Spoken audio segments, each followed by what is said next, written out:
surviving eyewitness of Custer's last stand, told you the truth. And it wasn't what history books say? This is Charles Windolph's chilling account. History books tell us it was a heroic final fight, Custer and his men battling bravely until the bitter end.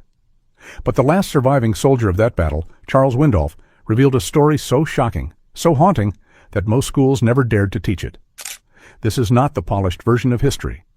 This is the raw truth of mutilated bodies under the Montana sun, of men abandoned, of secrets buried for decades. And by the time you hear Windolph's account, you'll realize that the real horror of Little Bighorn wasn't just how Custer died, it was what came after. Stay with me until the end, because this is the side of history they never wanted you to know. But before we continue, be sure to like, share, and subscribe to the channel so you don't miss the next eyewitness account.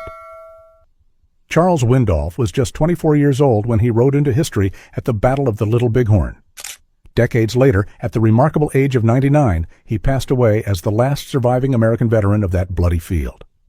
For nearly 3/4 of a century, Windolph stayed silent. He carried the memories in his mind, the weight of what he had seen pressing down on him. But in 1947, the silence finally broke. His memoir was published, an eyewitness account from the last living man to lay eyes on General George Armstrong Custer alive.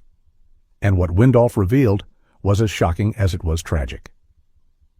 He had joined Custer's 7th Cavalry in 1873, assigned to Company H under Captain Frederick Benteen. Though he served under Custer, Windolph never considered him a friend. Officers in those days kept their distance from common soldiers. Custer, to him, was impressive, yes, but also distant, untouchable. Custer always struck me as aloof, Windolph later recalled. Benteen, on the other hand, was the finest soldier and the greatest gentleman I ever knew. The young trooper respected both men, but he made no secret of where his loyalty lay. I wouldn't call myself anti-Custer, he said, but I was for Benteen all the way. On the morning of June 25, 1876, everything changed. Scouts had spotted Sitting Bull's massive encampment. Before the regiment marched, Windolph walked to the officer's tent, hoping to speak to Benteen about exchanging his horse. But instead, he stumbled upon a tense moment, an argument between Benteen and Custer. "Shouldn't we keep the regiment together, General?" Benteen pressed. "If the reports are true, this is no small camp. We'll need every man we have." But Custer was unmoved. He dismissed the warning with a cold finality. "You have your orders." Windolph could not have known it at the time, but he had just overheard the fatal decision that would doom over 200 men. The officers dispersed. The men prepared for battle beneath the relentless June sun. Windolph never did get the chance to ask Benteen about that horse. The 7th Cavalry, more than 600 strong, moved out with confidence. The soldiers believed they faced perhaps 1,500 warriors at most, poorly armed, poorly organized. The odds, they thought, were in their favor. But Windolph would live long enough to know the cruel truth. They were marching straight into a storm unlike anything they had imagined. Custer's column was the first to move. Windolph watched him right away, just as he had seen the general ride countless times before. Only this time he had no way of knowing. It would be the very last. As the hours dragged on, Windolph began to wonder if they had been sent on a fool's errand. The men pushed their way through rugged hills, eyes sharp for any sign of the enemy. But nothing came. By mid-afternoon, they finally stumbled upon the charred remains of a camp once used by Sitting Bull's scouts, now reduced to ashes by Custer's own Indian allies. Then, out of the dust and heat, a lone rider appeared on the ridge. Windolph instantly recognized him, a sergeant from Tom Custer's company. He galloped straight toward them, shouting his message loud enough for all to hear.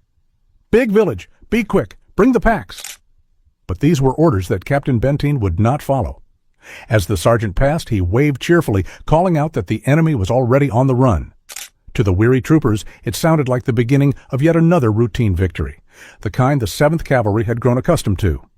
Years later, Windolph would recall what the men were really thinking at that moment. "It'd be easy to say we were thinking of glory," he admitted. "But truth be told, most of the boys were thinking how good a cold bottle of beer would taste right then." But the mood shifted quickly. Around 4 o'clock, as Benteen's column reached a hill overlooking the Little Bighorn Valley, the sound of battle rolled up to them, distant at first, then unmistakable. The thunder of rifles, the cries of war. Benteen ordered his men to draw weapons and charge. Windolph spurred his horse, racing with his company toward the hilltop. And then The valley opened up before them. Below lay a sprawling native encampment, far larger than anyone had imagined. Smoke curled above the lodges. Warriors poured across the hills in swarms, and scattered among them were American soldiers, fighting desperately, hopelessly outnumbered. To the north, Windolf spotted a knot of blue uniforms clinging to high ground. It was Major Reno's men, and they were barely holding on. The 7th Cavalry rushed to their aid. "I'll never forget the first sight of that hill," Windolf later wrote. "The men there were frightened, disorganized. They'd just watched dozens of their comrades cut down." By all rights, Reno's battered force should have been annihilated. Windolf believed only 2 things saved them: the mercy of God and the poor aim of the warriors surrounding them. That desperate defense would go down in history as the stand on Reno Hill. Benteen quickly took command, organizing the shattered troops and throwing up defensive lines. Yet even as they caught their breath, one chilling question echoed across the ranks. Where was Custer? From their position, they could see the native warriors shifting northward through the valley. Windolf assumed that Custer must have already begun his attack, but the truth was hidden by distance, the sounds of sporadic gunfire drifting faintly on the wind. As the soldiers waited with rifles at the ready, mules stumbled up the ridge, bringing food and ammunition. Reinforcements straggled in from the pack train, but still, no word from Custer. Another hour ticked by. Then, impatient and unwilling to wait, Captain Thomas Weir broke ranks. He spurred his horse forward, climbing to a rise that would later bear his name, Weir Point, desperate to discover what had become of the regiment's commander. Windolf and his comrades moved out after Captain Weir, but they barely made it to the next rise before the scouts raised the alarm. The warriors were coming, fast, and in overwhelming numbers.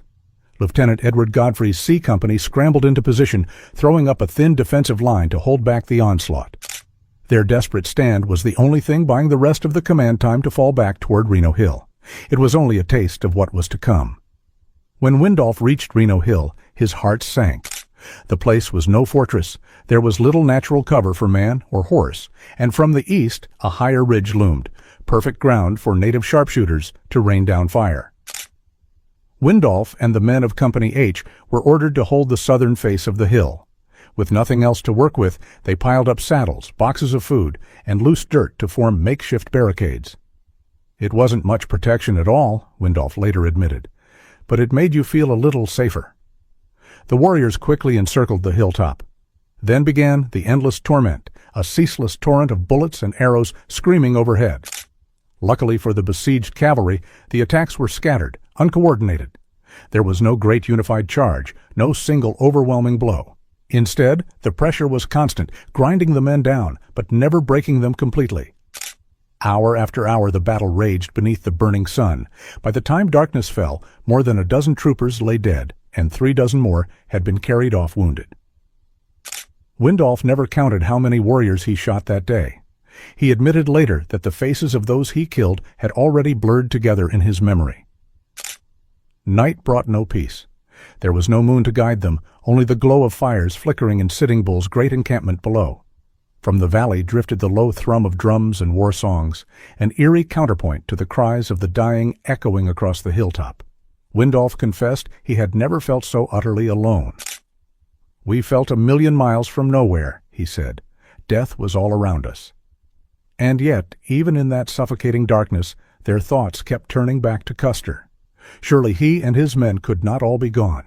Surely Custer the Lucky had found some way through. As the first pale light of dawn crept across the horizon, Windolf and the others clawed at the earth with bayonets, knives, even tin plates, digging shallow ditches, anything that might keep them alive for one more day. Beside him, his closest comrade, Private Julian Jones, worked shoulder to shoulder, both men silently praying they'd see another sunrise. The digging was nearly finished when tragedy struck. Private Julian Jones, Windolf's closest friend, stood to peel off his heavy overcoat. In that instant, a rifle cracked. Jones let out a scream and crumpled beside him, a bullet tearing straight through his heart. Before Windolf could even process the horror, more shots slammed into the earth around him. Fury surged through his veins. He spun, sighted down his rifle, and fired desperately into the brush. But the shooter was gone. Then silence. The company surgeon rushed over. Windolf insisted he was unhurt, but when the doctor slipped a hand inside his shirt, it came back red with blood. A ricochet had found him, yet the adrenaline had masked the pain. It was only a flesh wound. Windolf waved the surgeon away. "Save your bandages for men who need them more." But the ordeal wasn't finished. Moments later, another shot rang out. This time, the bullet struck Windolf's own weapon. His rifle exploded in his hands, the stock splintering in a shower of wood and steel. Miraculously, he escaped with nothing worse than bruises and scratches, and a fresh weapon was quickly placed in his grip. He would need it. By midday on June 26th, a new terror gripped Reno Hill. The men were out of water. The wounded cried pitifully for relief, their lips cracked and swollen. Dehydration threatened to finish what bullets had not. A water detail was organized, and Windolf volunteered to cover them. What followed was a desperate dash. As Windolf and others laid down covering fire, the water party scrambled down the slope toward the river. Hidden marksmen opened up, cutting men down in the shallows. Windolf could do nothing but keep firing, helplessly watching as comrades were struck mid-step. Some made it back, some did not. But the survivors carried precious water, and in that moment they were hailed as heroes. Windolf, though, never forgot that there were many kinds of heroes that day. One was Captain Frederick Benteen. Unlike most officers, he walked openly among his men, exposing himself to fire, encouraging, steadying, even leading counterattacks when needed. "Get down, sir, you'll be killed," Windolf shouted at him once.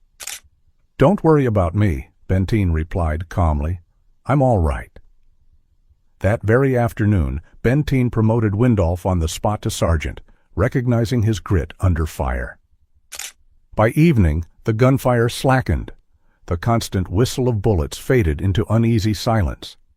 Looking across the valley, the soldiers saw smoke drifting away from Sitting Bull's vast encampment.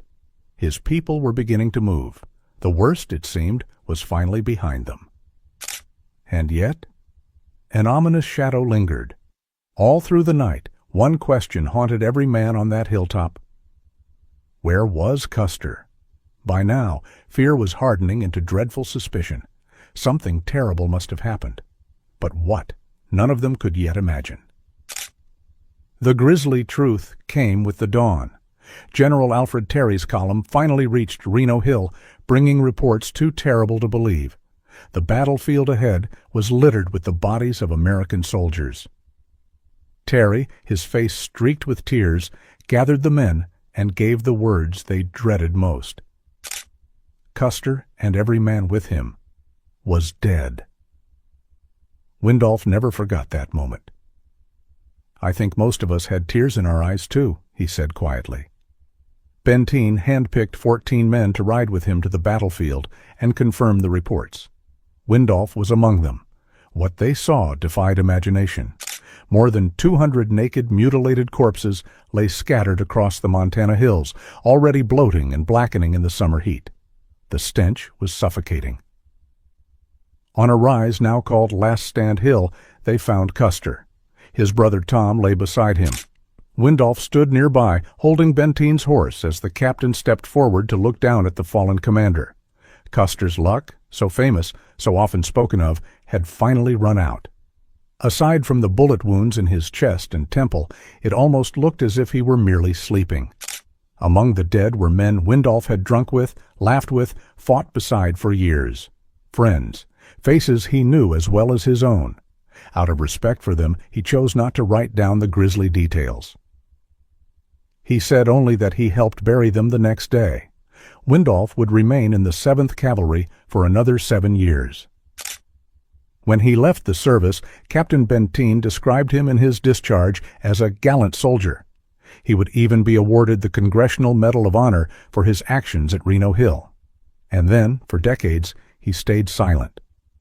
Not until the 1930s, when Windolf was in his 80s, did he finally begin sharing his memories with historians. His recall was sharp, his details vivid. In 1947, his story was finally published in his memoir, I Fought with Custer. To the end, Windolf refused to play the blame game that haunted so many debates over Little Bighorn. He neither condemned Custer nor praised him blindly. To Windolf, both men, Custer and Benteen, were brave soldiers.